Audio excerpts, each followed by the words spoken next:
ಚಿತ್ರದುರ್ಗದ ಕಲ್ಲಿನ ಕೋಟೆಯ ಇತಿಹಾಸದಲ್ಲಿ ಕೇವಲ ಯುದ್ಧಗಳ ಕಥೆ ಇಲ್ಲ, ಅಲ್ಲಿ ಅದ್ಭುತವಾದ ಬಾಂಧವ್ಯದ ಕಥೆಯೂ ಇದೆ. ಅದುವೇ ಪ್ರತಿ ವರ್ಷ ನಡೆಯುವ ಅಪರೂಪದ ಅಕ್ಕ ತಂಗಿ ಭೇಟಿ ಉತ್ಸವ.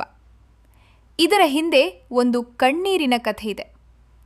ಅಕ್ಕ ಬರಗೇರಮ್ಮ ಮತ್ತು ತಂಗಿ ತಿಪ್ಪಿನಘಟ್ಟಮ್ಮ ಇವರಿಬ್ಬರು ಪ್ರಾಣಕ್ಕಿಂತ ಹೆಚ್ಚಾಗಿ ಒಬ್ಬರನ್ನೊಬ್ಬರು ಪ್ರೀತಿಸುತ್ತಿದ್ದರು. ಆದರೆ ತಂಗಿಗೆ 11 ಜನ ಮಕ್ಕಳಿದ್ದರೆ ಅಕ್ಕನಿಗೆ ಮಕ್ಕಳಿರಲಿಲ್ಲ. ಒಮ್ಮೆ ಅಕ್ಕ ತನ್ನ ತಂಗಿಯ ಮಕ್ಕಳನ್ನು ನೋಡಲು ಬಂದಾಗ ದೃಷ್ಟಿ ತಗುಲುತ್ತದೆ ಎಂಬ ಭಯದಿಂದ ತಂಗಿ ತನ್ನ ಮಕ್ಕಳನ್ನು ಬಚ್ಚಿಡುತ್ತಾಳೆ. ಈ ಘಟನೆಯಿಂದ ಅಕ್ಕನ ಮನಸ್ಸಿಗೆ ತುಂಬ ನೋವಾಗುತ್ತದೆ.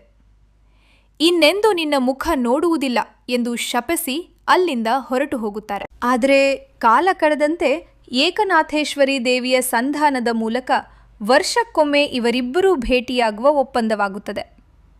ಇಂದಿಗೂ ಕೂಡ ಚಿತ್ರದುರ್ಗದ ರಂಗಯ್ಯನ ಬಾಗಿಲಲ್ಲಿ ಈ ಇಬ್ಬರು ದೇವಿಯರ ಪಲ್ಲಕ್ಕಿಗಳು ಮುಖಾಮುಖಿಯಾದಾಗ ಭಕ್ತರ ಕಣ್ಣುಗಳಲ್ಲಿ ಹರ್ಷದ ಕಣ್ಣೀರು ತುಂಬಿರುತ್ತದೆ. ಸಂಬಂಧಗಳ ಬೆಲೆ ತಿಳಿಸುವ ಈ ಅಪರೂಪದ ಆಚರಣೆ ನಮ್ಮ ನಾಡಿನ ಹೆಮ್ಮೆ. ಈ ಮಾಹಿತಿ ನಿಮಗೆ ಇಷ್ಟವಾದರೆ ಲೈಕ್ ಮಾಡಿ ಮತ್ತು ಶೇರ್ ಮಾಡಿ. ಧನ್ಯವಾದಗಳು.